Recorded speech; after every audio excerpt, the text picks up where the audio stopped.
31st night آنے والی ہے، یہ آزمائش کی رات ہے.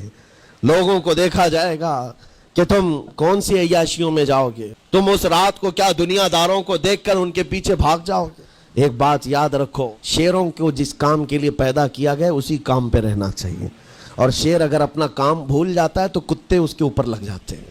تمہارا کام کتوں کی طرح بھونکنا نہیں ہے، تمہارا کام شیروں کی طرح دہاڑنا. محمد عربی صلی اللہ علیہ وسلم کے وہ شیر جو گٹر اور نالی کے لیے نہیں پیدا کیے گئے، اعلیٰ اخلاق و کردار کے لیے پیدا. تم امت محمدیہ خیر امت ہو، شراب پینے کے لیے نہیں، جوا کھیلنے کے لیے نہیں، تاش کے پتوں پر مال اڑانے کے لیے نہیں، غلط نگاہوں کو پھیلانے کے لیے نہیں، آوارہ گردی کے لیے نہیں پیدا کیے گئے. تمہاری نسبت رسول اللہ سے ہے. اتنی بات یاد رکھو، اللہ نے مجھے خیر امت کہا ہے. میری آنکھیں اٹھ رہی ہیں تو فرشتے بھی دیکھ رہے ہیں، رب تعالیٰ دیکھ رہا ہے. کفار و مشرکین کے میلے آج لگ رہے ہوں گے، لیکن تمہارا امتحان ہوگا.